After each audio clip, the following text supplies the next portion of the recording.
Hey and welcome back to Fanfic Reading. Today we are reading How It Feels by Raalm and ToxicExotic.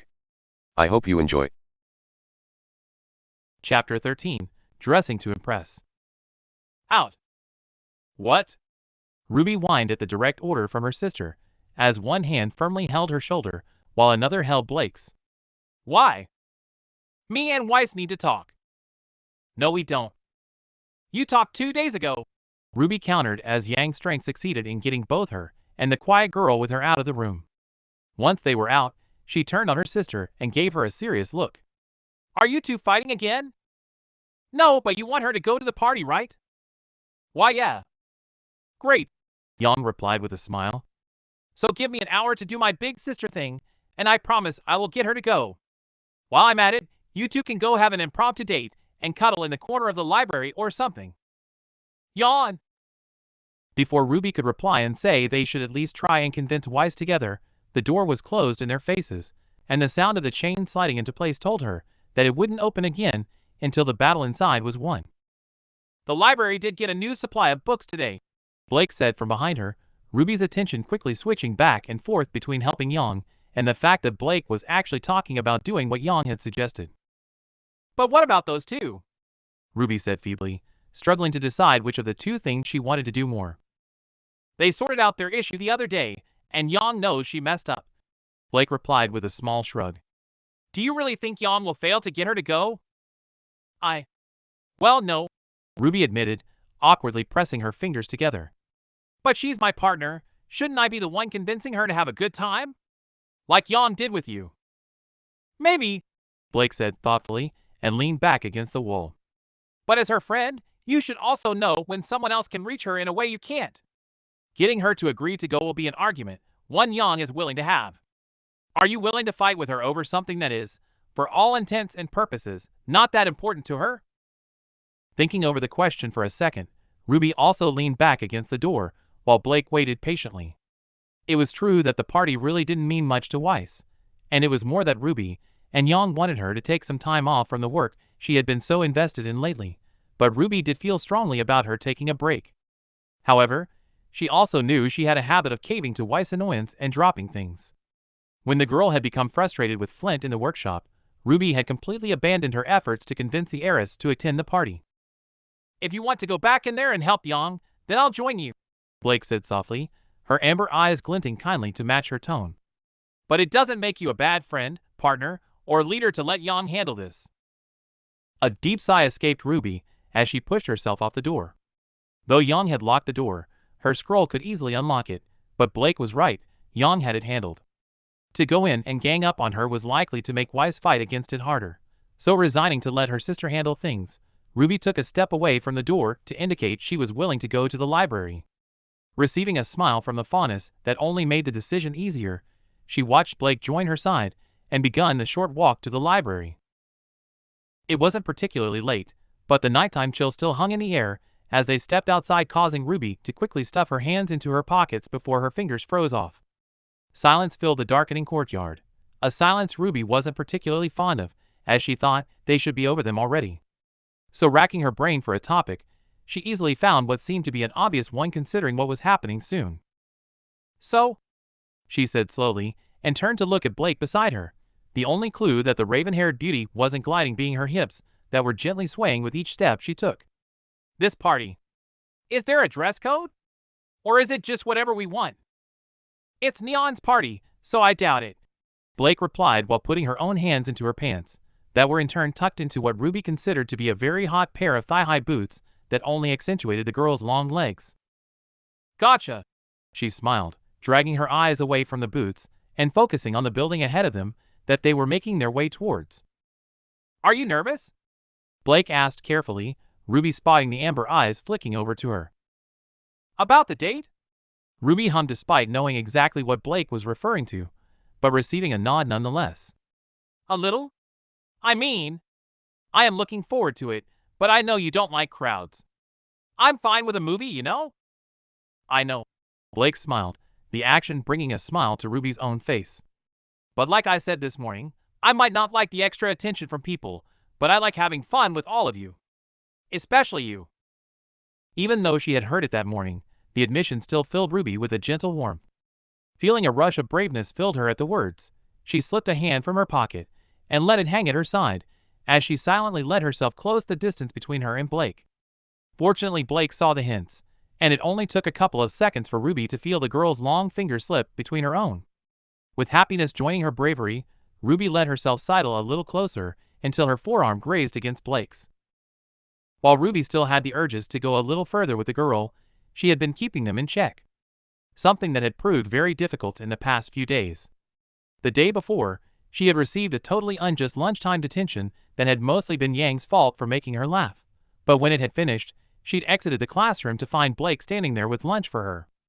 The two of them had then proceeded to eat together in the corner of the empty classroom for their next class.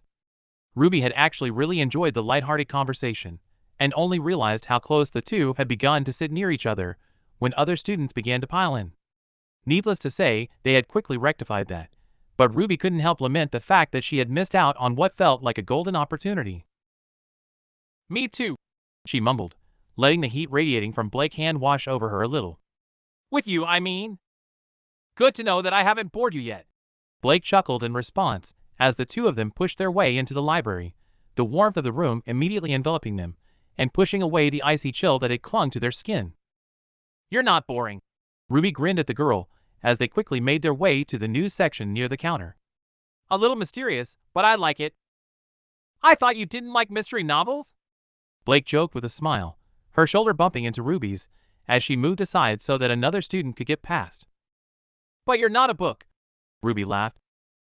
"All people are books, Ruby," Blake teased as they entered the shelves that held the new collection and began to leaf through them. "We all hold stories that someone can only learn by progressing further into who we are, and as with books, there are many times where we must read between the lines to find a meaning." "But books don't change, people do," Ruby countered, feeling smug for having something to counter Blake for once. "Or have they just not yet finished being written?" Blake retorted quickly, pulling a thick novel from the shelf and giving it a brief glance before putting it back. As Ruby struggled for a comeback to that one, Blake's face split into a grin and Ruby realized Blake had been messing with her. Ruby breathed humorously and pulled a weapon manual off the shelf, one she had already read, but it never hurts to have a refresher. Fortunately, the time she took to retrieve it gave her enough time to think up the perfect comeback. "I should have known you would never compare people to books. You like books?" The amazing sound of Blake's laughter filled her ears as she stuck out her tongue at the beautiful girl. With the sound, a glint of gold passed over Blake's amber eyes as she seemingly spotted a book high up on the shelf, which she reached out to grab and hide behind her back before Ruby could even see the cover. Though admittedly that was mostly because Blake had stretched to retrieve it, and Ruby had quickly become distracted. "I like some people," Blake chuckled, turning around as Ruby dragged her eyes away from Blake's form for the second time that day. "So you got a book?" "Yup," she replied, holding up the book slightly higher than necessary to hide the slight blush. "What about you?" A slight mischievous grin formed on Blake's face as she slowly moved the book she had retrieved into view for Ruby to see. She recognized it immediately. The large man covered in brown fur wearing a blue waistcoat and the smaller girl in a yellow dress were forever imprinted on in her memory, and the only acknowledgement she could give that Blake would be willing to read a book she had mentioned was a brief nod of her head. Thankfully, it was enough, and Blake gently began to pull her along to a spare table, where Ruby knew she likely would be unable to focus on her own book. The gentle sound of metal sliding against metal rang through the tiled bathroom as Ruby sat in her chair, a towel wrapped around her shoulders to protect her from falling locks of freshly dyed red hair. While her usual hairdresser normally cut it first and then dyed it, Coco insisted on doing the opposite so that she knew where she was cutting to make her hair look the best. The process had actually been a long one, with most of it spent in the bathroom, and Ruby had been half worried that she would make her team late for the party, but thankfully her sister's girlfriend had assured her that she was almost finished. Looking into the small mirror that Coco placed in front of her earlier, Ruby inspected the work so far, and had to admit to herself that she really liked it so far. Though she told the older girl to simply trim it so that the annoyingly long hair was no longer in her face, Coco was quickly to silence her with a wave of her hand and plunk her into the seat. The result so far was that many parts of her hair were shorter than usual, but not to a weird degree. While her fringe stopped higher than she usually liked it, her fellow team leader compensated by leaving the right side a little longer and making it gradually shorter as she moved over to the left side, which fell just below her ear. Many places were cut at what Ruby had considered odd angles at first, but the longer Coco worked, the more sense it seemed to make. A couple of minutes ago, Coco paused what she was doing to ruffle her hair slightly. And along with a small shower of stray hairs, it showed Ruby exactly what the woman was going for. With less than a little effort, the hair had immediately looked windswept, like she'd ran a mile using her semblance. It was an effect that Ruby really liked, and made her really glad Coco had agreed to help her. "So, Red," Coco said teasingly, and gently snipped away another small lock of hair. "Almost done. You excited to show it to your date?" "Yep," Ruby said truthfully. However, her tone quickly faltered as while she really was excited, there was still something bugging her from the last date. "Coco, can I ask you something?" "Sure," the girl replied, holding up another piece of hair and carefully snipping the ends a few times. "What's up?" "Well, Ruby paused. What she wanted to say had the potential to come off in a way she didn't mean and imply something she wasn't ready for yet. So after taking a second to think, she finally found the words she needed. "Well, when you and Velvet first started dating, how did you handle going back to a shared room after a date? I mean, wasn't it awkward when you got back and wanted to do more but couldn't? And what exactly is it that you want to do?" Coco replied carefully, and dropped the cut pieces of hair to the floor. "Not that," Ruby quickly rectified, stunned at her own ability to mess something up even after having thought it out. "I just mean, I want to maybe go a little further than hand-holding." "Like kissing?" "Yes," Ruby sighed. "But when we got back, it still felt like we were on the date, and if we kissed then things might be misunderstood because we are on the beds in the room and Weiss was there, and it just felt very weird because I didn't know what to do." "So you want to know how you can tell if the date is over or not when you are back in the room?" Ruby gave a small nod. "Well then, first off, both of us know Blake isn't expecting anything from you that you're not ready for. As for knowing when the date is over, me and Velves are hardly a good reference. That girl looks innocent, but she's... Well, I'll spare you the details." A small giggle escaped Ruby at Coco's words as the older brunette continued to work her hair. "But honestly, I think the right answer is never. You two aren't going on dates, you're dating. That means every second you have together is practically a date because you're trying to get to know each other more and enjoy yourselves. That doesn't end with the closing of a door or leaving a restaurant. So no matter what the moment is, whether you have just had a romantic meal, an average conversation, or even a sweaty dance in a room filled with classmates, if the moment feels right for you to progress further, take it. And if the room is filled with people, all that means is they get to witness one of your happiest moments.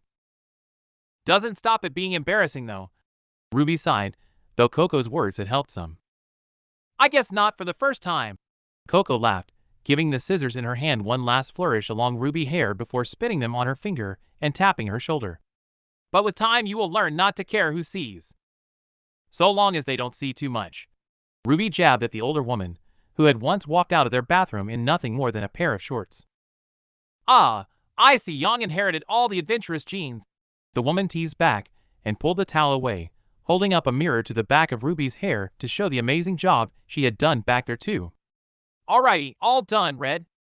Give it a quick rinse to get rid of the stray hairs, and then you can go show off to your girlfriend." "Thank you for doing this for me." "No problem.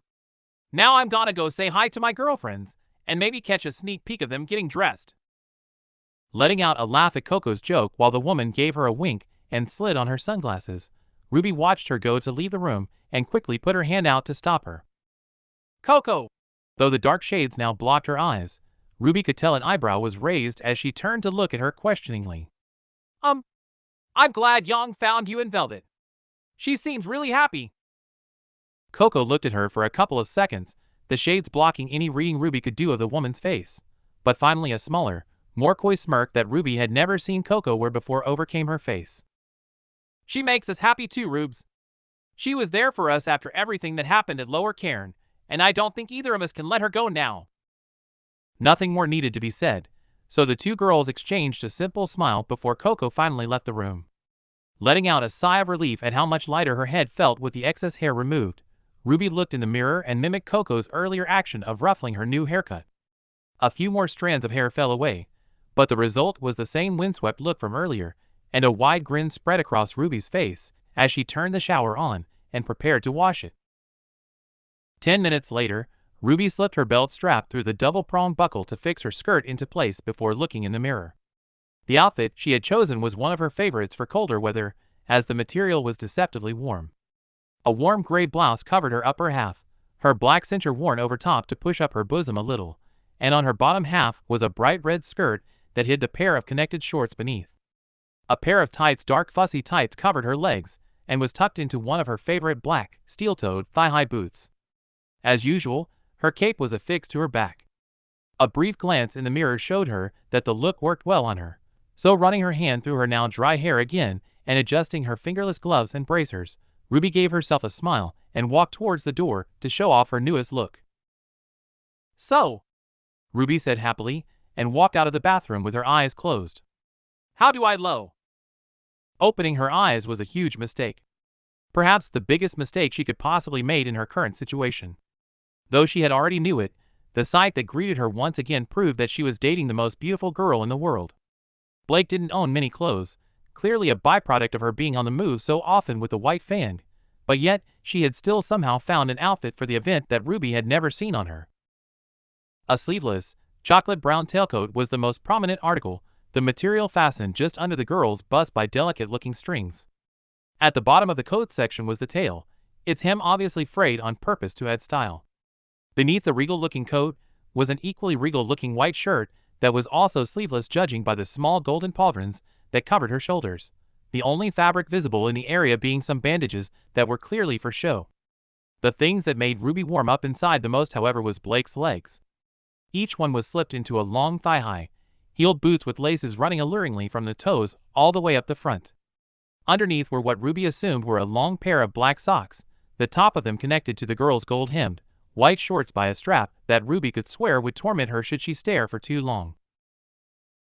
The entire outfit was wonderful, keeping the ninja aesthetic Blake was fond of, but adding in a large dash of warrior princess that was dangerously close to making Ruby's head explode should she look much longer. So it was with a huge struggle that she dragged her eyes away from the fauness's legs to look into her eyes, only to find Blake staring at her with just as much wonder. All of her confidence vanished despite the look, and she nervously reached up to twist a lock of much shorter hair around her finger.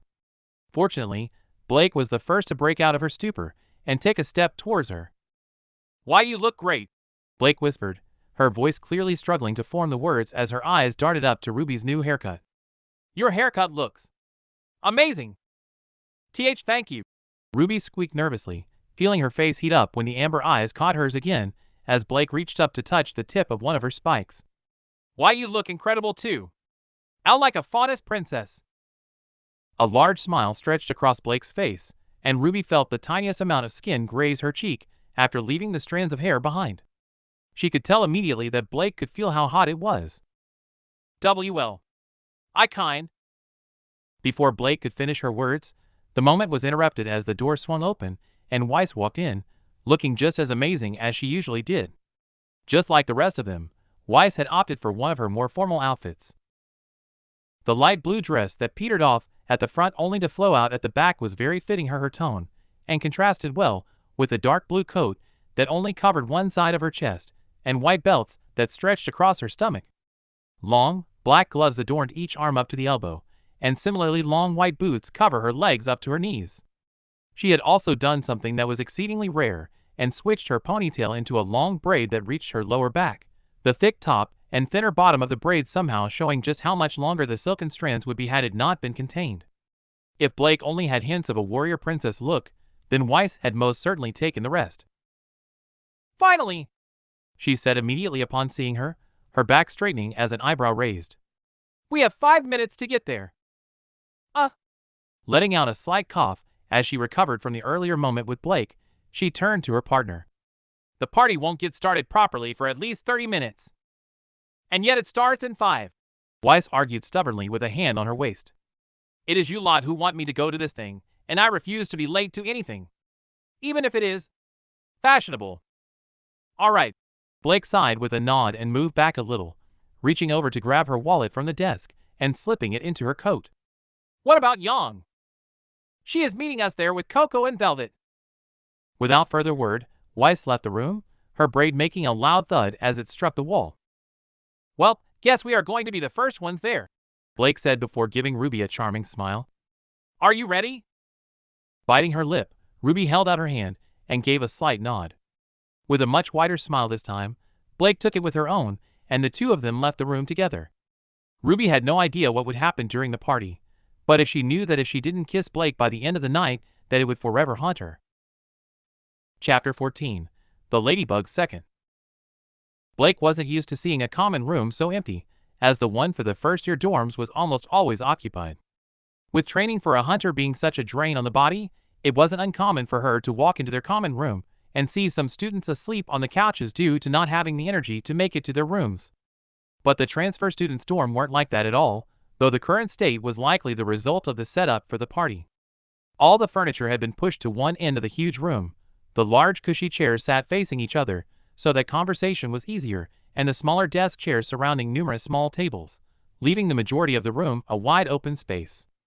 On the other end was a slightly raised area that had obviously only been constructed as a stage for the party, large speakers on each side that looked like the same ones from the Vital Dance.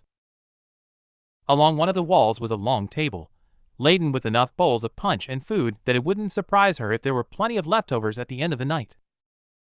The hosts of the party stood near the table, Neon arranging the food while talking excitedly to Flint, who noticed them immediately, not that it was difficult in the empty room.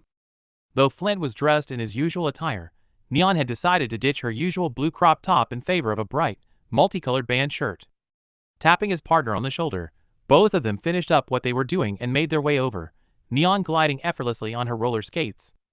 While they were against the rules to wear to class, the girl tended to wear them everywhere else, and Blake had watched her weave gracefully through dense crowds numerous times despite them. "Hey girls," Neon said happily with a spin before coming to a full stop, her eyes flicking down towards Blake's hand, which was still holding Ruby's. "Aw, you two are so cute. But you're early?" "Why's fault?" Blake replied while Ruby blushed, the accused girl walking into the room through the door behind them. "There is nothing wrong with being early," the heiress said dismissively, and placed a hand on her hip. "You're lucky I even came at all." "I never doubted you would, Schnee," Flint replied as he finally caught up with his partner, a confident smirk on his face. "Nice dress, though. And suddenly I want to leave." Weiss rolled her eyes as she turned to Blake. "I'm going to get a drink before everyone sweats in it." "All right," she replied, though Weiss had already begun to walk away. "Teach me for trying to compliment her." "Didn't the last girl you gave a compliment to respond the same way, Flint?" Neon laughed and poked her partner in the shoulder. Yeah. Go finish up the food." With a twirl of his hand, the boy's trumpet emerged from behind his back. Quickly pressing it to his lips, he pointed at Neon and played a note causing a tunnel of wind to erupt from the end and send the laughing girl rolling back towards the table. With a grin, he placed his trumpet back in its holster and turned back to them. "Anyways, I'm gonna go finish sorting out these speakers. Make yourself comfortable." With a nod, the boy walked towards the makeshift stage, leaving Blake alone with Ruby. Unlike their first date, Blake didn't feel much awkwardness, but even still, standing on an empty dance floor with no music would inevitably cause such an emotion to arise should they linger too long. So giving the beautiful girl at her side a smile, she slowly motioned to the comfy chairs, and the two of them made their way over. As they walked, Blake thought on what had happened moments prior when Ruby had left the bathroom. When the girl had finally emerged from her haircut, Blake's mouth had almost hit the floor. Due to spending every day with her, she'd failed to recognize just how long Ruby's hair had become since the first time they met, but she had to admit that the shorter hair looked much better. For some reason, it suited her style much more, made her softer features look stronger and more confident. Her outfit was by far the most different thing. Blake had seen different parts of it over the months, but everything put together looked incredible. The part she found her eyes were drawn to the most had been the shorts and boots, both things covering enough to keep her warm, but leaving a gap where her tights-covered thighs were visible. The dark material may have hid the pale skin of the toned limbs, but the effect was still alluring all the same. The whole thing had caused Blake's mind to instantly fog over to the point where her body acted of its own accord. She was barely aware that her legs were moving towards the girl, and only realized where she was when a lock of the freshly cut hair was between her fingers. It was at that point she told herself to move away, Unfortunately, her body had different ideas and her hand made its way to Ruby's cheek. She wanted nothing more than to kiss her there, and then, to give in to an urge that had been rising more and more over the last week, and had Weiss not walked in when she did, she may have finally succumbed. And she would have been kicking herself the entire date had she submitted to those urges, simply because she'd have broken her one promise to herself. Blake knew that the relationships weren't the same, that her past relationship with Adam was nothing like the one she was currently in with Ruby, but that didn't stop the worries. She remembered how it felt to think it was necessary to show the man affection, that sometimes in order to earn his attention she would feel the need to go the extra mile, even do things that she knew now she wasn't ready for at the time. And though she knew that Ruby didn't feel that way, Blake couldn't shake the power difference. Ruby was the team leader, in charge of everything but constantly worried about the team falling apart. What if she felt that kissing Blake was required to make sure to show she was interested and avoid a weird situation? The very idea of Ruby feeling even a little like the way she once had made her sick, so she decided to wait for the Reaper to make the first move. Though if she was honest with herself, she really hoped it would be soon. Not because she thought Ruby was uninterested, she knew she was, but because Blake had no idea just how much longer she could keep her urges in check. The decorations look nice. The words from her side quickly snapped her out of her wandering mind, and she turned to face Ruby, the girl's eyes gazing around the room at the rainbow decorations that were hung from the ceiling. In the middle was a giant disco ball that Blake also believed was at the Vital Dance. "Yeah," she replied while sitting down, her hand finally breaking from Ruby's as she sat in a chair opposite, though not before a couple of seconds of clear indecision. "Definitely Neon's doing. She really likes rainbows, huh?"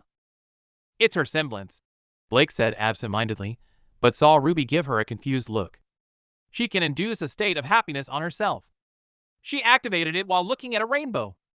It's why she can create the rainbows on her skin and that trail she used in the semifinals." "Like Ren's?" "Sort of," Blake hummed, remembering thinking Neon's was quite similar to Ren's ability to mask emotions when she first heard of it. "Not sure if she can use it on others, though. Still, pretty handy for not attracting Grimm," Ruby said happily, her infatuation with all things weapon and semblance related shining adorably through. "Yeah, Flynn has her run recon on missions." "Oh, that's a smart choice," Ruby said thoughtfully, clearly taking a mental note to talk to the boy about it. "Flint's semblance is like yours and Son's, right? What's that like? I've never actually met anyone with a semblance like mine." "I dunno," Blake shrugged, honestly unsure what to think of it. "I've met quite a few people with a clone-type semblance. They've all had their own little twist to it, though. Son can create 4 and control them completely, but he can't move while doing it. Flint can also create 4, but they only mimic his own actions. Flint has an accent, though, like your petals. The clones have different colors, and he can choose which he is when they rejoin him. Here you go." As luck would have it, Blake had looked towards the boy in question to spot him in the mirror holding up his yellow tie. She had seen him switch enough time that she recognized the action, so quickly pointed it out to Ruby. Though he was all the way across the room, the two of them still saw him split into 4 for a brief moment before reforming, both his tie and the band of his hat turning a lime green. "Whoa!" Ruby breathed and watched him give him hat a flick before walking away from the mirror. "That's so cool." "Yeah, his accent is pretty cool," Blake smiled, turning away from Flint to watch at Ruby again. "Speaking of accents, how's yours going? Any luck with the splitting?" One of the things Ruby had been busy practicing during their sessions, and in private, was her semblance. Apparently what Blake had done during their private session all those weeks ago had spurred her to find a unique use for her own, and the thing she'd finally decided on was using her petals as a distraction. It was a clever idea, as the petals were always created when her semblance activated anyway. "Kinda," she smiled. "I can get my petals to branch off now, but controlling where they go is a little tough. But I managed to hit a target with them yesterday, though I think that was an accident." "That's still great," Blake said with a chuckle, highly doubting that it was an accident as Ruby had a tendency to catch up on things rather quickly when she really tried. "You know I've never asked, but what is with the petals? Were they always there?" Ruby hummed. "I dunno why I make them, they kinda fluctuate though. Sometimes there are loads, but if I use my semblance too much then I can only make a few. When I first activated my semblance, I pretty much covered an entire cliffside with them." I guess it's lucky they fade after a minute. Blake laughed, keeping to herself that it sounded exceptionally beautiful. How did you activate you semblance anyway? I dunno, it kind of activated on its own, Ruby said, thoughtfully, her eyes flicking to the doorways where a second-year couple had just arrived. I was 14, so 2 years ago, and me and my dad were visiting Mom's grave. I'd just finished talking to her. It's not as weird as it sounds, I promise. Blake gave a shake of her head, as she didn't find it weird at all. But I was running back to Dad when I tripped over a rock and everything turned red. I thought it was blood at first, but I guess my dad caught me, and because when the red cleared, he was holding me against his chest on the floor. Staring at the girl opposite her, Blake raised her eyebrows slightly, as it seemed that maybe Ruby had failed to note a possible cause. She understood why, of course, as the girl had grown up with the name Rose, so it would have been easy to simply overlook the connection to her mother there. Though Blake could potentially be reading into things. She wasn't particularly superstitious or religious, despite having heard many tales of magic and gods in her journeys, but some things were hard to describe with logic. For Blake, it was entirely believable that the recent thoughts of the girl's mother could have influenced her semblance in some way. What about you? The question brought Blake back out of her head for the briefest of moments before plunging her straight back into memories she wanted to forget. She had expected the question to be returned, but while Yang already knew the truth, it wasn't really something she wished to discuss on a date. Thankfully, staring into the silver eyes of the beautiful girl opposite her made it much easier to push them aside. Oh, I was scared and fell over, Blake said simply, not mentioning who had scared her or why. It was the first shadow I left behind. It sucks that you had to be scared. Yeah, Blake agreed with a small nod of her head as more people arrived. And you don't have any accents that your super awesome team leader, should know about? If you mean like your petals, Flint's colors, or Yang's hair. No, she smiled honestly. Mine just propels me a little and allow me to double jump. Which I'm still jealous of, Ruby laughed. I need Crescent Rose's recoil to do that. You still do it really well. Blake chuckled and stood up. Maybe we should get a drink? Weiss kinda has a point that the punch is about to get rather gross with everyone helping themselves. Sure. The girl grinned and rose to join her. I hope they have strawberry. Smiling to herself at the joint love of strawberries the two sisters shared, Blake set off at a gentle stroll towards the food table with Ruby at her side, their conversation continuing as they discussed the semblances of their fellow students. She liked that it was something so simple, yet something that was innately Ruby. Something that helped give her more insight to how the girl viewed the world with her takes on each one. It was something she could easily get lost in while waiting for other people to arrive and the party to get started, so get lost in it she did. Taking a sip of her drink as she leaned against the wall, Blake looked around the room. Compared to when they'd first entered, there were far more people filling the floor. In fact, by the time they had retrieved their first drink, so many people had shown up that all the chairs were occupied. However, despite at least 30 minutes having passed from then, Yang had still not arrived. Not that she had noticed the time fly by all that much due to being engrossed in conversation with Ruby, but with the girl gone to snatch some cookies from the food table before people stole them all, Blake found herself alone and watching the crowd of people talking amongst each other. She didn't like crowds, and for good reason. While many assumed that it was because of her reclusive nature, something that definitely contributed, it was more that crowds were easy to blend into. That was a fact she had learned the hard way when someone had snuck into a camp they had taken refuge in during a celebration.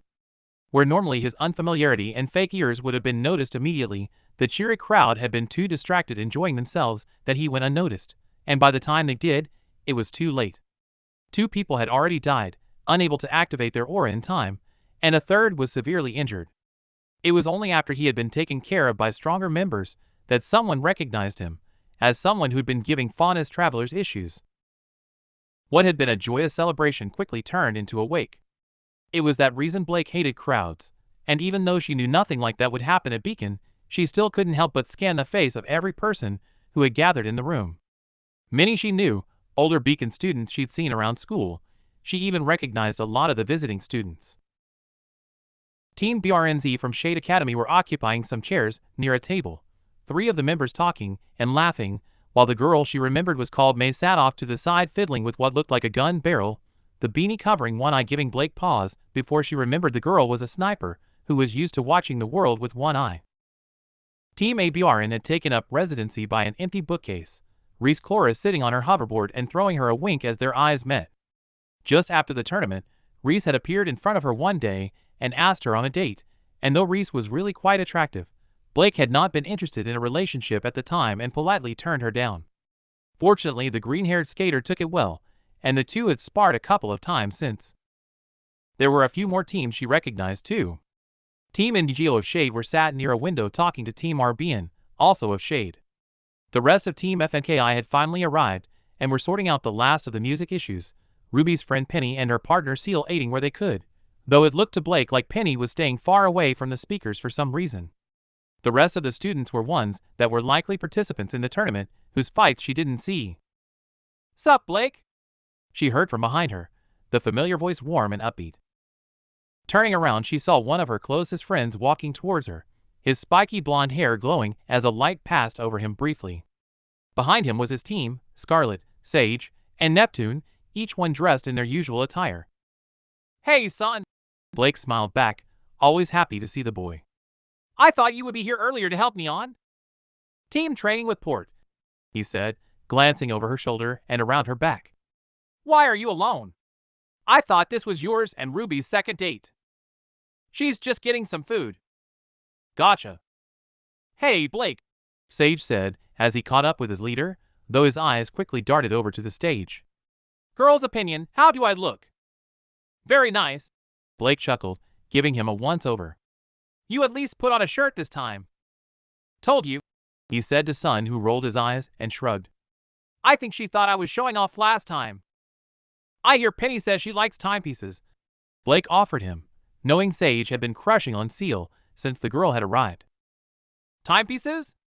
he said, a noticeable uptick in his voice as he rolled up his sleeve to reveal the old Atlas numerals tattooed on his arm. "I can do that." With that, Sage began to walk away, and as she watched him walk away, she felt her own smile widen as Ruby could be seen weaving her way through the crowd with 2 small plates of food. Seeing her approach, Blake finally pushed herself off the wall and held out a hand to accept the plate once she was nearby. "Sorry I was so long, I was talking to Fox about his blades." Ruby smiled and picked up a cookie from her plate of food that was mostly cookies. "Wherever you go, I always expect you to get caught up in a conversation about weapons," Blake teased, earning a cheeky grin from her girlfriend. "Hey, son," Ruby said after sticking her tongue out a little. "I think Neon is looking for you." "Don't blame her," Sun replied in a bragging tone. "I'm headed off then, see you later. Catch up with you guys lat." His words cut off as he clearly noticed that Scarlet and Neptune had already wandered off into the crowd. Upon finding his team had ran off to do their own thing, he gave another shrug and a short wave before heading off to find his girlfriend. Finally alone again, or as alone as they could be in a room packed with people, Blake picked up what looked to be a small tuna sandwich and took a bite. "I didn't see these when we were over there earlier," she said curiously to the girl, who was happily munching away on a second cookie. "Neon has a private stash and let me take some." She grinned, her silver eyes shining proudly. "So has Yang arrived yet?" "Nope," Blake said with a shake of her head.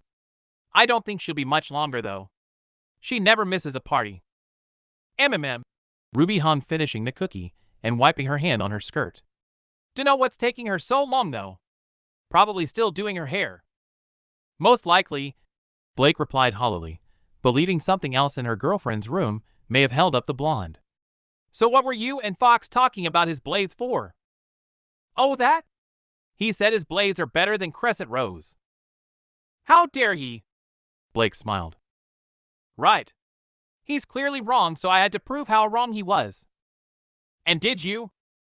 "We came to the conclusion that they are both awesome," Ruby said victoriously, picking up a third cookie to reveal that there was actual food underneath the sweets. Letting out a short laugh as she knew the blind boy was likely only arguing to mess with the Reaper, Blake took another bite out of her sandwich and relaxed back into the wall. "By the way, I forgot to ask since we were getting ready, but how did your test go this morning?" "No problem at all," the Reaper grinned confidently. "And if I get above 80, then I don't need to continue the classes after the break. I'm pretty sure I got at least 90. She beamed brightly. "Then I guess you really will be having that free time we talked about." She smiled as the silver eyes shined a little brighter. "Yup. Ruby smiled and finally pulled something from the plate that wasn't a cookie. So are you ready to see mine and Yang's home tomorrow? I sure am. She grinned mischievously. I finally get to see who is messier, you or Yang. Yang? Definitely Yang. Ruby laughed. She once rolled Bumblebee into her room and stripped it down to rebuild it. There was oil everywhere. Stay out of Yang's room if I want to keep my sense of smell, got it? And don't expect to have a hot shower in the morning. Unless I run to your old school. Say my name and the janitor will let you in. Unable to hold in the laughter anymore, Blake let the smile spread across her face and a soft chuckle left her.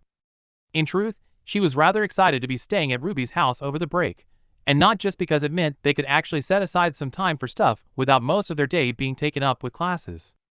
From what she understood, Ruby's house was in the middle of the woods away from anything, so she was sure that there would be plenty of opportunity to steal the girl away for some peaceful moments. What's got you two all giggly? Though it seemed less so, the voice was still a little annoyed as the heiress appeared behind her partner, a drink in one hand and an apple in the other. Just talking about Yang, Ruby giggled. Well, there's plenty to laugh at there. Do you often talk like that behind my back? Another voice said from next to Blake.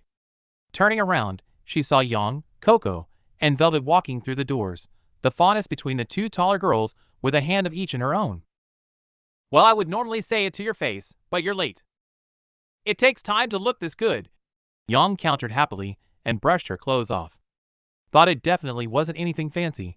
The mechanic's overall style outfit and bomber jacket did look good on her. Can't have these two showing me up. Coco and Velvet did indeed look lovely. The leader of Team CFEY was wearing what looked to be an extremely expensive caramel brown shirt and a pair of black and gold jeans that were held up by her usual belt. The no-nonsense look always worked well on Coco, and this time was no different. Velvet, on the other hand, had outdressed them both, going for an old-fashioned look that suited her immensely. A gray waistcoat covered her top half, with a light brown shawl covering her shoulders. Shorts of the exact same shade covered the top of her legs and stopped just short of her black tights that disappeared into a pair of long, fur-lined boots. Gloves covered her hands, with a bracer of one arm, and a piece of loose fabric wrapped around her other. You were dressed when I left. Weiss scowled, though quickly rolled her eyes as Coco's face broke into a grin, and she gave the heiress a wink. For Raalm's sake, anyone would think you're Rab. Weiss cut herself off before anyone had to, though Coco's eyes had definitely hardened instantly. A shadow of regret passed over Weiss' blue eyes, and her scowl instantly faded as she turned to the rabbit faunus. I'm sorry, Velvet, Weiss said despite the girl's hand already being raised to stop the apology. That was callous of me. It's fine, Weiss. I know you didn't mean to, Velvet replied softly before turning to Yang and Coco in turn, the latter's eyes still trained on Weiss. We should go and say hello to the hosts. Right, the brown-haired leader said tersely as Velvet began to pull them away. As they passed, Yang placed a hand comfortingly on Weiss' shoulder and Coco paused briefly to give Weiss a hard look before moving on. Once they were past, the heiress' head dropped and Blake couldn't help but feel bad for her. She knew Weiss still struggled with those feelings, the long-ingrained prejudices of her father, and breaking those habits had been something the girl tried her best to do for months. Though she still had the occasional slip-up, she always knew what she had done wrong immediately, and took the time to reflect on it. I need some air, she said sullenly and walked out of the doors. Weiss, Ruby said quietly, and went to follow her partner, but Blake placed a hand on Ruby's and stopped her. She won't like you following her right now, Blake said gently. She knows what she did wrong, so let her clear her head first. You're right, the Reaper sighed, and picked up some food Blake didn't recognize. Coco looked kinda mad. Yang and Velvet will cool Coco off, they both know it was an accident. Blake smiled and popped a chip into her mouth. Out of the corner of her eye, she noticed Flint saying thank you to Seal and Penny while grabbing his trumpet, so with a smirk to herself, she wiped her hand and reached out for Ruby's, just as Flint took the stage and approached the microphone. Come on! Wah! Alrighty, huntsmen and huntresses, he said charismatically, earning everyone's attention and giving his weapon a spin. Since the trash school speakers wasted our time with audio issues, we are far overdue some great music.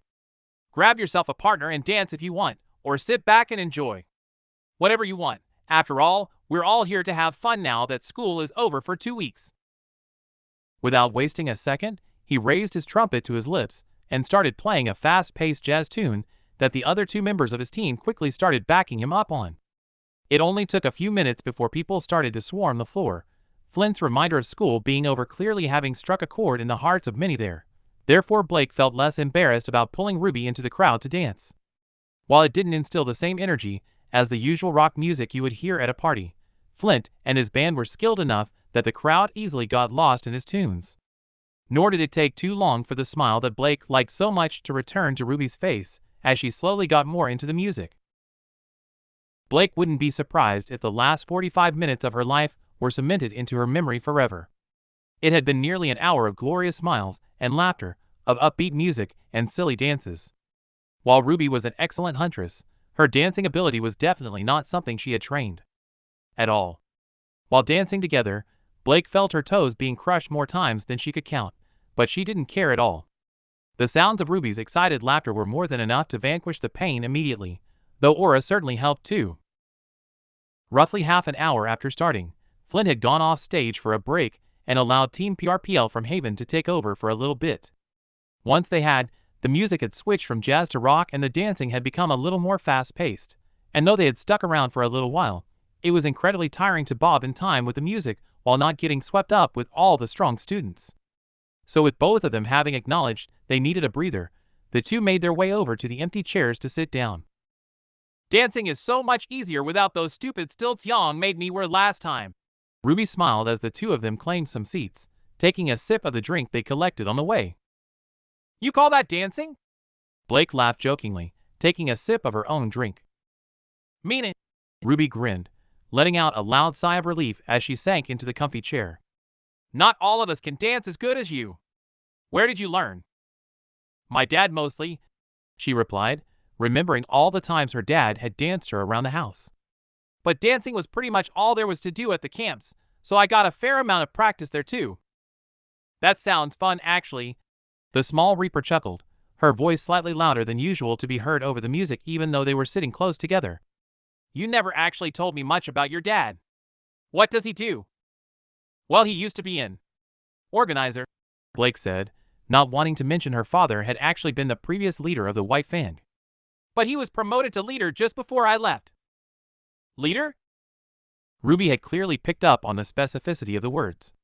Deciding that she didn't want to spend the whole night lying to her, Blake let out a small grunt as she repositioned and carefully looked Ruby in the eyes, as she prepared to confirm what the girl had almost touched on earlier that night. "Menagerie," she said slowly, seeing Ruby's eyebrows furrow a little before beginning to gently raise. "He's the chieftain of Menagerie." "WH what?" Feeling a nervous smile replace her earlier happy one, she saw thoughts pass across Ruby's eyes. For a brief moment, she felt herself worry that Ruby might treat her different with the new information. However, it only took a couple of minutes before the thoughts faded and her hand raised to scratch the back of her head. "So I guess my earlier comment about you being a faunus princess was actually kinda true." She chuckled with an interested look. "That's really cool."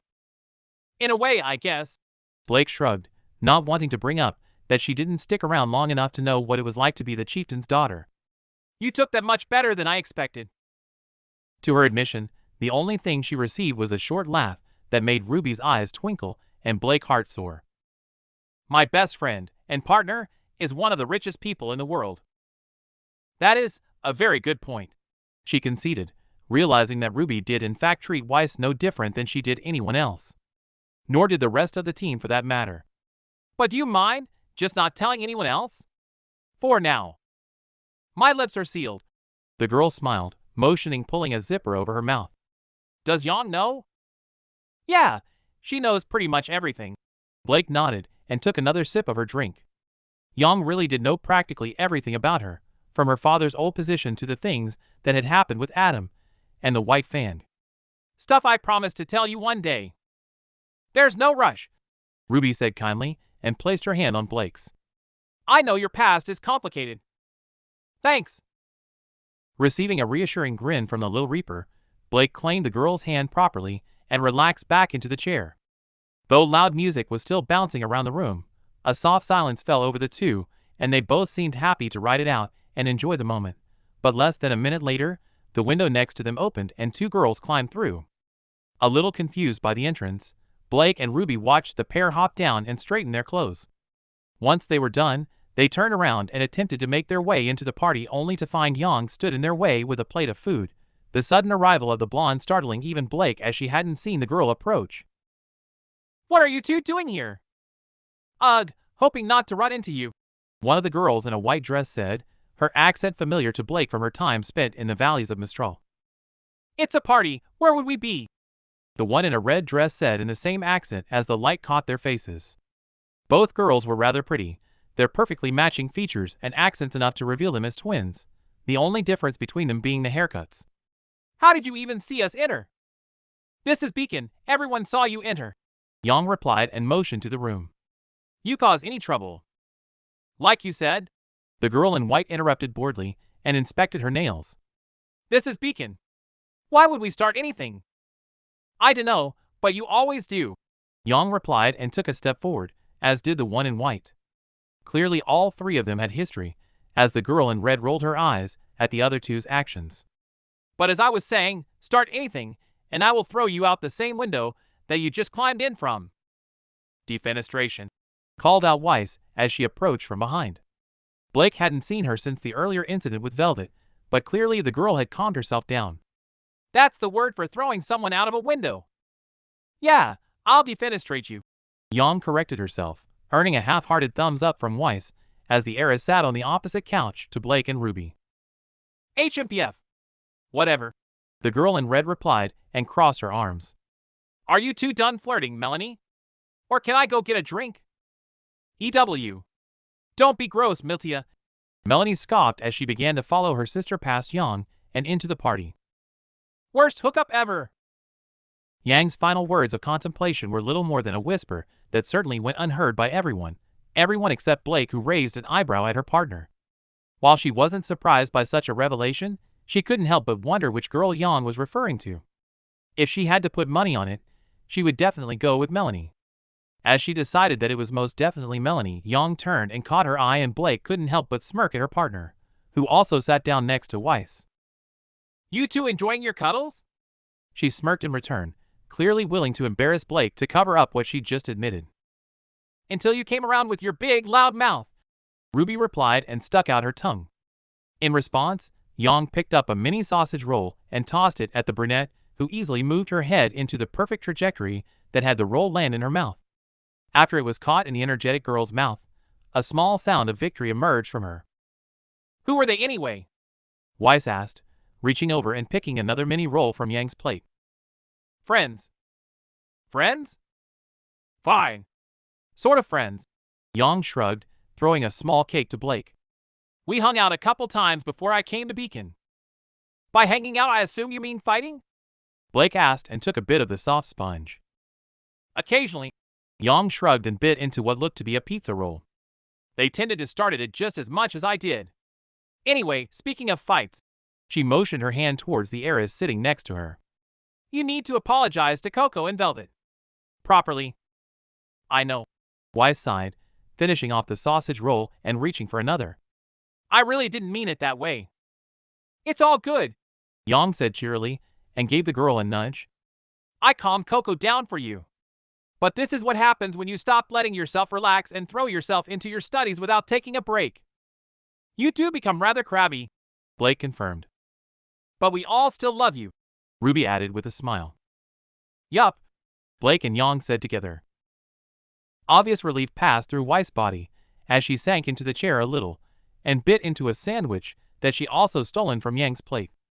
As the girl took her time to think, Yang tossed a cookie to Ruby, who split it in half to share it with Blake. Happily taking the treat, she gave her date a smile and took a small bite. It was then that Weiss decided to speak up. "You are right," she said clearly, lifting her head to look each of them in the eyes. "I have been rather stressed lately, but that's no excuse for my behavior. I'm sorry for the strain I put on our team." With a quick look to Yang, they both knew there were no hard feelings, but both of them still looked at Ruby to take her lead. She was the leader after all. Just as she suspected, the Reaper gave the heiress a wide smile. "No biggie." She shrugged and bit into her own half of the cookie. Right, guys? Yup, what's life without a few insults from your sister? Yang grinned and passed her another roll. What Yang said. Blake agreed, though in hopes of maybe avoiding the situation again, she gently pushed a little further. Although it might be good to know why you became so obsessed. You've always been studious, but this was different. It's stupid. Most things are. Yang shrugged. You included. RWBY teased and threw a small piece of her cookie at Yang, who caught it in her mouth with a grin. But Blake is right, you can talk to us, Weiss. About anything. Letting out a low groan, Weiss entwined her fingers in her lap and sat forward. Well, she sighed heavily.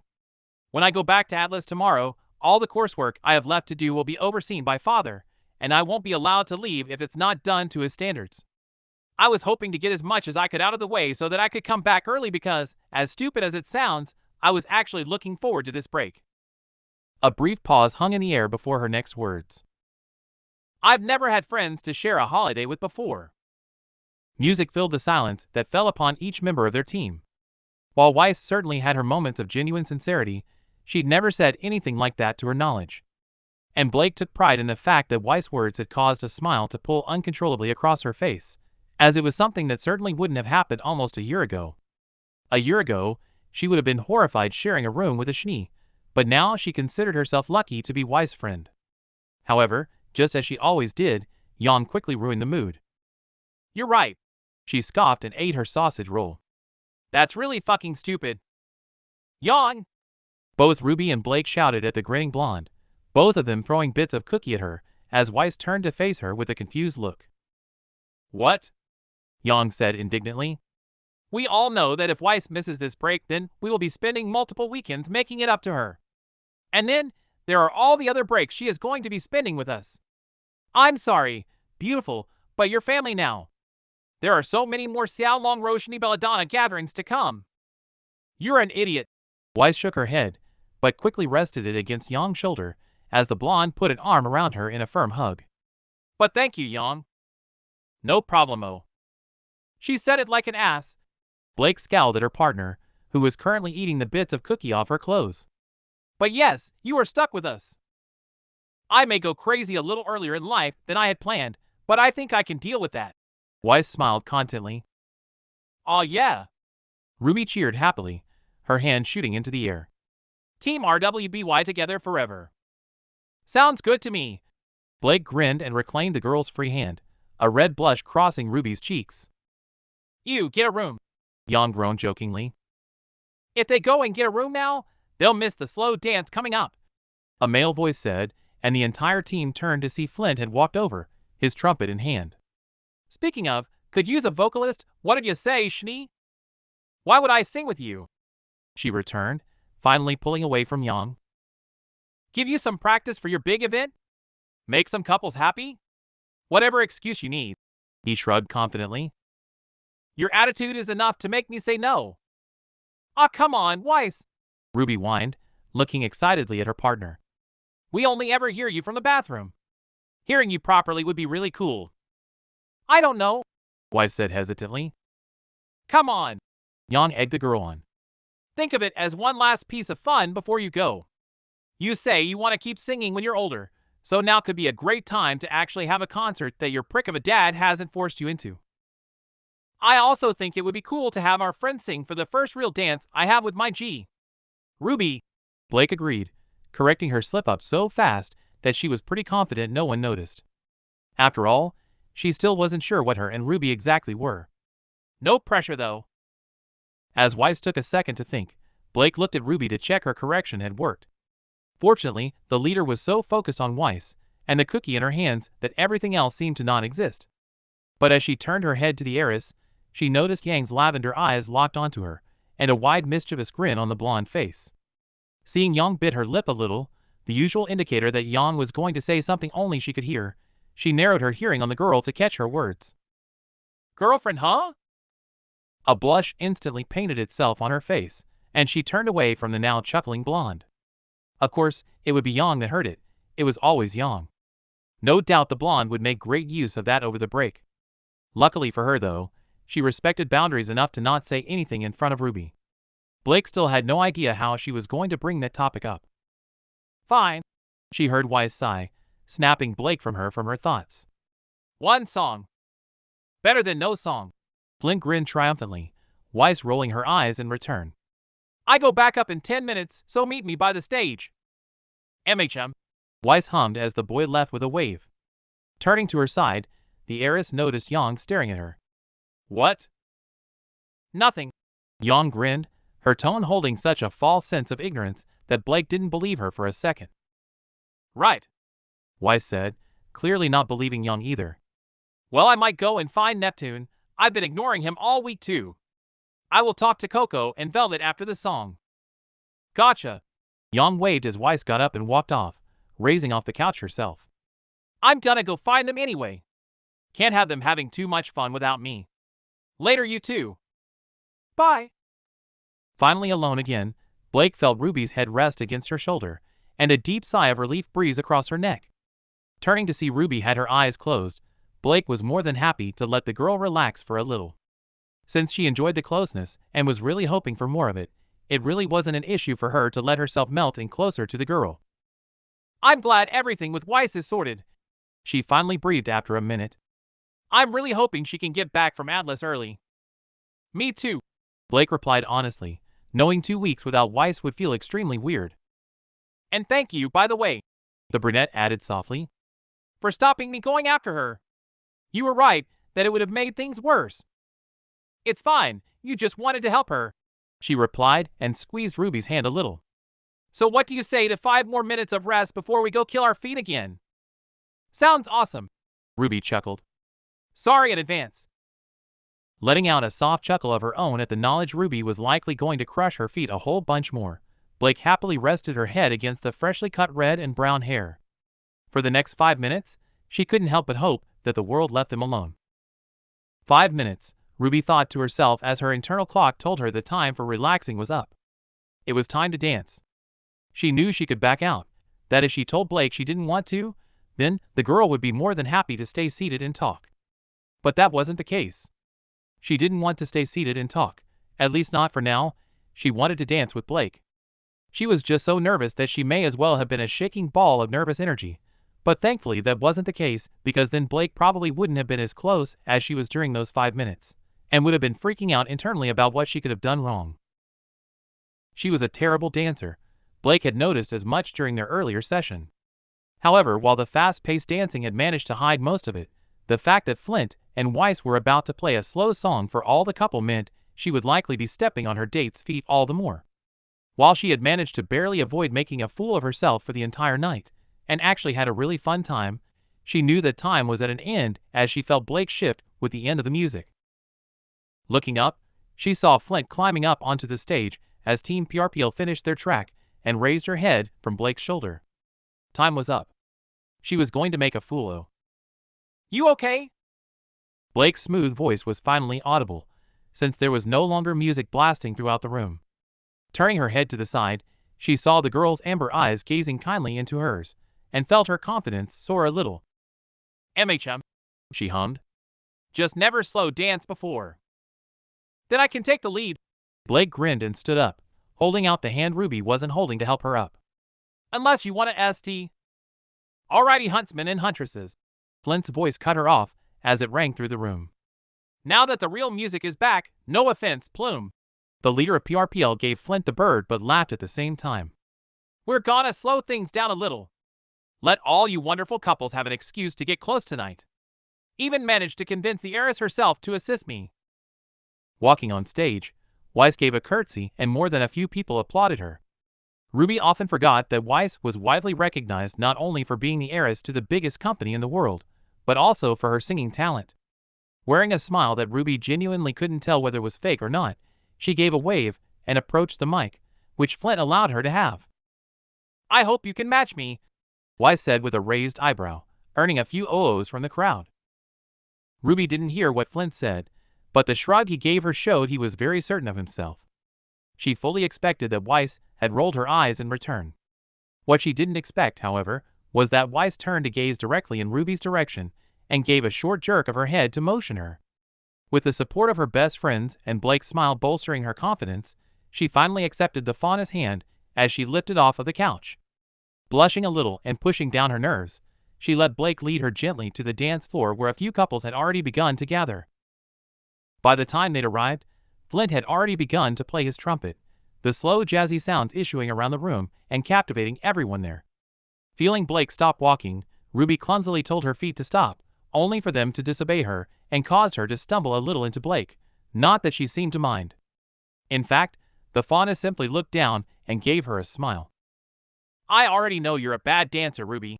She grinned as Flint's notes picked up a little, and Weiss' beautiful voice came over the microphone with a soft ballad. "Just relax and have fun. A little foot pain is worth knowing you're enjoying yourself." Giving a slight nod of her head, Ruby let Blake position her arms on her shoulders. Though Blake was taller than her, it wasn't by much, so she was easily able to entwine her fingers around the back of her neck. Once her hands were in place, Blake placed her own on Ruby's waist, and a shiver ran through her immediately. This was the closest they'd ever been, the closest that she'd ever been to anyone, and though she was still incredibly nervous, there was something electric about it, about being that close to Blake.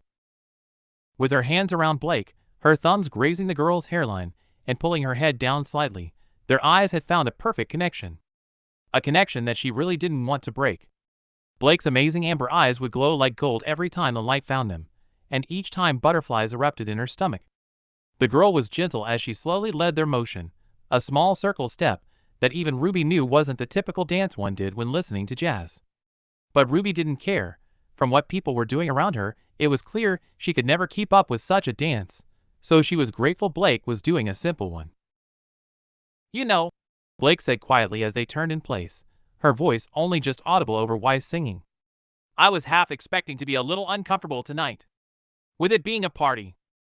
"Oh," Ruby whispered, knowing she was free to keep her voice down as Blake could hear her anyway. "Were you?" Ruby couldn't help breathe out a sigh of relief as Blake shook her, the single confirmation enough to assure Ruby that she hadn't been a total bore all afternoon. "I don't feel like that when I'm with you." Blake smiled and turned in place, Ruby following her lead and only slightly stepping on her feet. "I wasn't always so antisocial. I was actually rather vocal at rallies, and when I was younger, a friend and I would laugh and play around while making the signs. A lot in my life has changed since then, but when I'm with you, I feel like I can be the old me again. You're fun, you find the joy and the good in everything, and I can't help but be swept up into it." An uncontrollable smile etched itself on her face at Blake's words. Hearing such things had made her so happy that she struggled to find the words at first. What did you say to such an admission? She really didn't know, but Blake didn't seem to care for an answer right away, or even at all. She simply seemed happy to enjoy the moment. And so was Ruby, knowing she didn't really have the words. She just stepped forward and closed the distance between them a little more.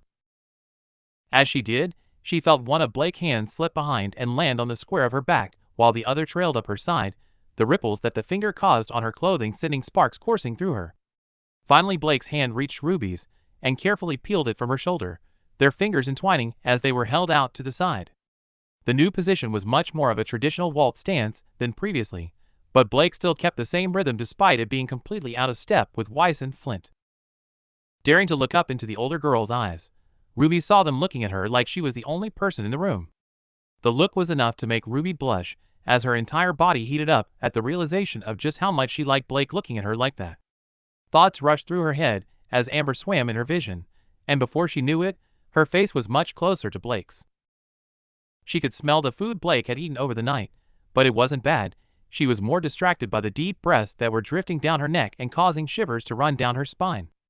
To keep her thoughts away from what she really wanted to do, she closed her eyes a little, but her body didn't seem to want that, so she quickly opened them again. That was the final straw. As those beautiful amber eyes staring down at her, Ruby pushed all her nerves deep down and slowly let herself press forward with only one goal in mind. But much to her surprise, Blake pulled her head back out of range. "Ruby," she said, the tone very important despite the heavy breathing. "Wait. Sorry," she stuttered, immediately feeling her doubts return as her hand loosened its grip on Blake's. "Too soon." "No," Blake said firmly, recapturing Ruby's hand carefully. I need to say something before we go any further." "Oh," Ruby sighed, Blake's grip on her hand enough to reassure that she hadn't done anything wrong. WH what? Blake hesitated for a moment, thoughts rushing past the amber eyes. But after a deep breath, she swallowed heavily and started to speak. My last relationship. It wasn't good, Blake said. Her voice was strained as the memories were clearly painful to talk about. A lot of things happened very fast, partly because I was young, but also because he was older. I felt pressured to do a lot of things I wasn't ready for because I thought it was the only way to show I liked him.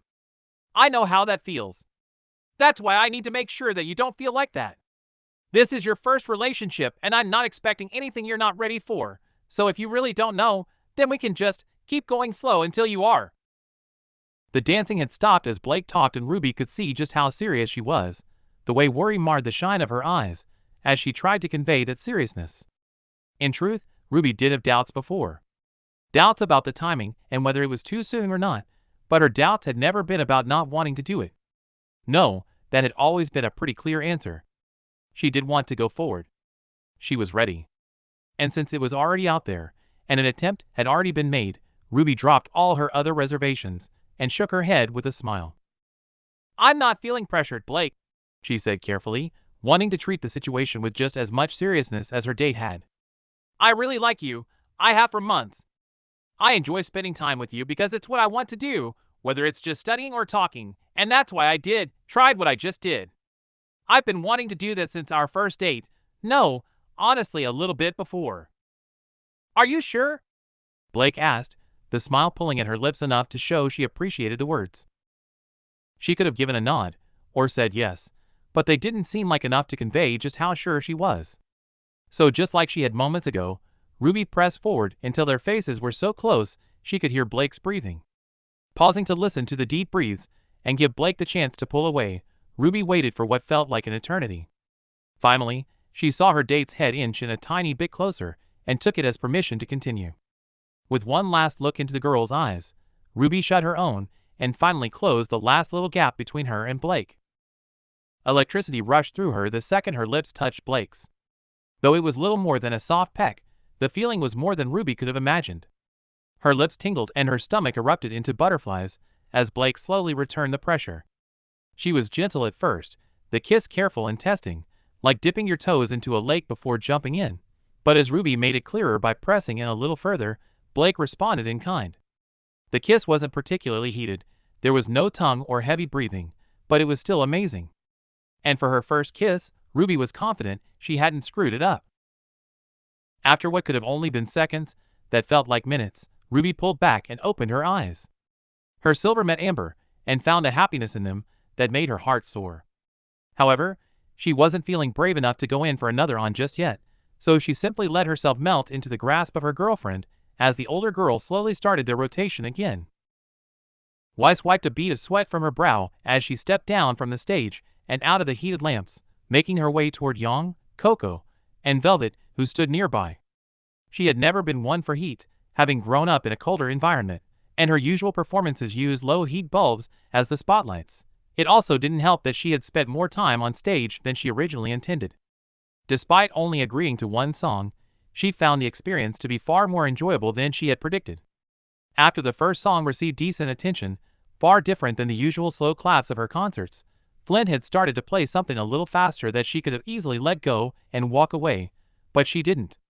She'd stayed and let herself enjoy the feeling of performing by choice, instead of under orders. She liked that there hadn't been any feeling of expectation to it. She was also thankful that Flint was capable of keeping up. Though she was likely to never tell him, the boy was actually a decent musician, and performing with him had been much different to what she was used to. It had also been incredibly fun. As the pace of the songs picked up, Weiss felt herself getting more and more lost in the music, and ended up staying for 4 songs in total. It was a nice little taste of what it felt like when the performance wasn't against her will. However, with the heat having gotten to her much quicker than usual for some reason, she had finally decided to leave the stage. Glad to see you remember us, pop star. Yang grinned with a small bow as she approached, causing Weiss to roll her eyes. Don't be a pest, Weiss replied over the music, unable to keep the amusement from her voice. Though it did get on her nerves some time, Weiss loved Yang's carefree attitude. While she certainly had her serious moments, The girl was exceptionally good at brightening the mood of the room with a few, often terrible, jokes, and Weiss knew she was going to miss it for however long she was forced to stay in Atlas. You really were wonderful. Velvet smiled kindly. Thank you. Weiss smiled back and took the drink Jan offered her. And I want to apologize to all of you for my earlier actions. They were completely uncalled for, and there is no excusing my behavior. I already told you it's fine, Velvet replied with a shake of her head. I know you didn't intend for it. Yeah, Coco said, and threw an arm around the faunus. You're lucky you have Yang in your corner though, but if it happens again, then we will be exchanging more than words, got it? Understood, Weiss said with a nod, knowing that even she couldn't take Coco in a fight. Good, Coco said with a quick scowl that gave way to a smile. I'm gonna go get a drink. I'll come too, you want another, babe? Chimed in the shorter girl. Yes, please, Yang replied as they walked away, turning back to Weiss once they were out of earshot. So, looked like you were having fun? With Flint. I have no idea what you are insinuating, but stop. Weiss rolled her eyes again and leaned against the wall next to her blonde teammate. That boy has a bigger ego than you. So you weren't smiling after that little dance with him? We did not dance, Weiss said with a blush, remembering that Flint had caught her after she tripped on a wire and gave her a spin as she recovered. I tripped over wires that he should have organized properly. MHM. Yang laughed and winked at her. And what would Neptune say, huh? There is nothing between me and Flint, Weiss said vehemently. And even if there was, it wouldn't have anything to do with Neptune, as we are no longer together. Wait. What? Since when? Since roughly 30 minutes ago. Weiss shrugged and took a sip of her drink. The hint of what she knew was alcohol catching her taste buds. Did you spike this? Nope, pretty sure that was the twins. Yang replied with a jut of her head towards the two girls that had crawled in through the window earlier. I ain't complaining, but I am making sure Ruby doesn't touch it. Anyway, what happened with you and Neptune? Over the last week I realized that I didn't miss him, Weiss explained, giving the drink in her hand a scowl, but ultimately decided she deserved one last night of fun before returning to Atlas and took a sip. It wasn't like Yang would hand her anything dangerous anyway. And nor was I fazed by the fact I found him flirting with the Nebula. So we both agreed that our relationship had come to an end. I'm sorry, Yang said softly, but Weiss quickly dismissed her. I already told you we were not serious, Weiss replied. We were fun, but the fun ended and there was nothing more to it. I guess, Yang breathed, clearly accepting Weiss' words and turning to look out over the dancing crowd. Those two are clearly not just fun though. Looking in the direction Yang was gazing, she saw her partner and their other teammate dancing to the music. From the laughter on both of their faces, the two were clearly enjoying themselves a great deal. Guessing you saw it too? Yang asked, and Weiss knew exactly what she meant. I did, Weiss said with a nod as Blake pushed Ruby away only to bring her back in and give the laughing girl a spin, though Weiss noticed a slight wince occur on the faun's face as she did. At least they finally got it over with. Now Ruby can finally stop asking me the best way to approach it. You too, huh? Yang chuckled and stole the drink from her hand to take a sip. I guess I actually have to accept that they're serious about this now? It's taken you this long? No, Yang chuckled before letting her face fall to be more contemplative. She's just never been like this with anyone to my knowledge. Kinda weird seeing your little sister growing up in such a way. Though Yang was obviously only referring to Ruby as a sister, the motherly undertones of the statement were equally obvious. The whole team knew how much Ruby meant to Yang, so it wasn't hard to see why Ruby growing up and becoming her own person was distressing to the blonde. In an attempt to cheer her up as the brute had done earlier, Weiss bumped Yang's shoulder and took the drink back. No matter how grown up she gets, she will always need you, Yang, she said, and took a sip of the drink. Let's not forget she got herself tangled in her bed sheets the other day practicing the new move, and you had to help her get out. Weiss was unable to hold in her own laugh as the brawler next to her burst into her own laughter. The memory of walking into the dorm and seeing Ruby suspended from the bed by her sheets in a position that completely stopped her from moving was a memory Weiss would be recounting until her final days. Thanks, Yang breathed at her side once the laughing died down, and Weiss was shocked to feel a pair of lips press against her cheek. Sis. Rolling her eyes, Weiss couldn't help but feel the same wave of happiness that had run through her earlier when Yang had called her family. It had never been something she was well accustomed to, with even Winter, the person she loved the most, being somewhat distant. So to have finally found a place was an experience that meant more to her than even she would be able to describe. Because of that, it was with ease that she was able to lean back against the wall next to the blonde and watch her best friend have the best night of her life. Though for fear of her sanity, it was highly unlikely she would ever dare tell Ruby she considered her as such. And that's all for today. Thanks for coming by and hanging out. I hope to see you next time.